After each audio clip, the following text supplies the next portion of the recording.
7,000 men dead on the ground in one afternoon.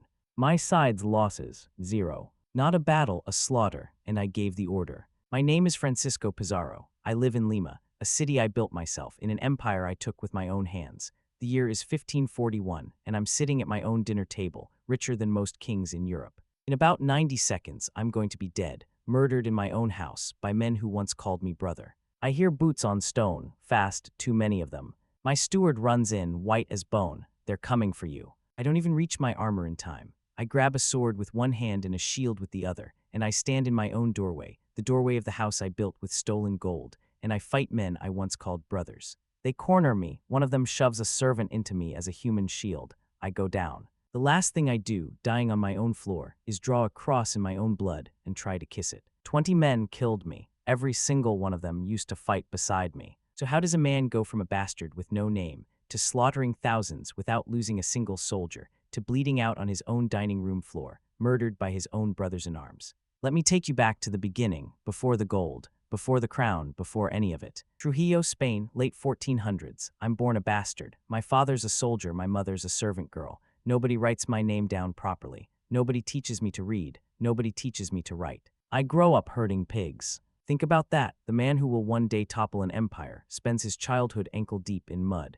chasing swine that aren't even his. In Spain in this century, a name is everything, and I don't have one. No title, no land, no inheritance coming. Every door that matters is already closed to me before I'm old enough to knock. There's only one door left open for men like me. The sea. Ships are leaving Spain for a new world. Men are coming back rich or not coming back at all. Either way, it's a door. I'm in my 20s. I have nothing to lose because I already have nothing. So I cross the ocean. Here's the part nobody puts in the paintings. I fail. For almost 2 decades, I fail. I fight in Panama. I serve under other men. I watch other conquistadors get the glory, the land grants, the gold. I'm in my 40s, an old man by the standards of this century, and I'm still just a soldier taking orders. Still poor, still nobody. I'm in debt, real debt, the kind that follows you, that other men can smell on you. In this world, debt isn't just a number, it's a leash. Every year I don't strike it rich is another year I stay somebody's servant. But I keep hearing rumors. Sailors, traders, native guides, they all whisper about a kingdom to the south, a land soaked in gold. They call it Buru. I team up with 2 other men, a soldier named Diego de Almagro and a priest named Hernando de Luque, 3 broke, aging men, betting everything on a rumor. We launch an expedition south.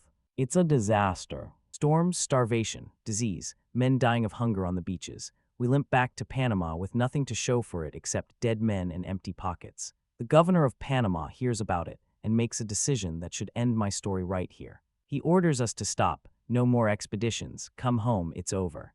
A ship arrives to bring my men back to Panama, back to safety, back to being nobody. I have 80 starving men on a beach, and a governor's order telling all of us to go home in shame. If I go back now, I go back exactly the way I left, broke, unknown, and out of time. I'm too old to start over again. This is it. This is my last chance at a different life. So I do something that terrifies even me. I take my sword. I walk down to the beach on a scrap of land called Isla del Gallo, Gallo Island, and I draw a line in the sand.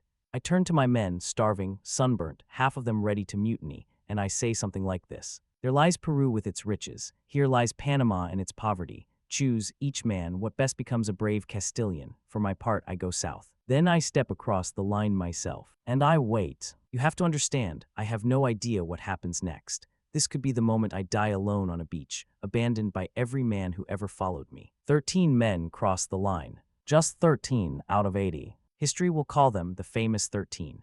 In this moment, on this beach, they're the only thing standing between me and going home a failure for the rest of my life. This is my Rubicon. Once I cross that line, there's no negotiating my way back to who I was. I'm either an emperor or a dead man, nothing in between. I choose south. It takes years more of scraping together men and ships, but eventually, I march into the heart of the largest empire in the Americas, the Inca Empire. Millions of people, an army of tens of thousands. I have fewer than 200 men.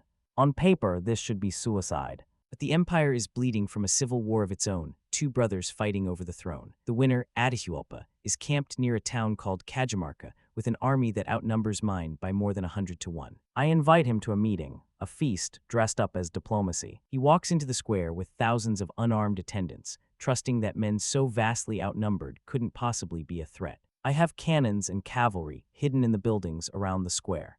I give the signal. In under an hour, thousands of his men are dead. I capture Atahualpa, the emperor of 30 million people, with my own hands. I just took an empire in an afternoon. Atahualpa offers me a deal to buy his freedom, fill a room, once with gold, twice with silver. His people deliver it. Wagons of gold and silver artifacts, melted down, more wealth than most of Europe has ever seen in one place. I take the gold. Then I execute him anyway. I tell myself it's necessary. I tell myself a living emperor is too dangerous to leave breathing. The truth is simpler and uglier. Dead men don't demand their gold back. For a few years I have everything. Land, titles, more riches than I could have imagined as a boy chasing pigs through the mud. But gold doesn't buy loyalty. It just delays the bill. My old partner, Almagro, the man who crossed oceans with me, who bled with me for 20 years, starts a war with me over who controls the richest territory, Cusco, the capital. I win that war. My brothers execute Almagro. I think it's over. It isn't. Almagro has a son, half native, loyal to his father's memory, and surrounded by men who lost everything when I killed Almagro, men who now have nothing, exactly the way I once had nothing. They call themselves the men of Chile, broke, bitter, desperate. Do you see it yet? I was that man once, the one with naught. The one with nothing left to lose, staring down a line in the sand. Now I'm the empire, and they're the desperate men on the beach. June 26, 1541. I'm sitting at my table. Almagro's son and 20 of his followers storm my house. I fight, I kill 2 of them with my own hands, an old man against men half my age. It isn't enough. They cut me down at my own door, in the house built from Inca gold, and I die drawing a cross in my own blood. I spent my whole life chasing one line in the sand, the one on that beach, the one that turned a bastard pig herder into the man who ended an empire. I never saw the second line, the one my own greed drew for the men I betrayed, the line that put a sword in their hands and pointed them straight at my door. Every empire I built was paid for with someone else's blood. In the end, mine paid the bill too. So would you have crossed that line on the beach? Or would you have gone home poor and lived?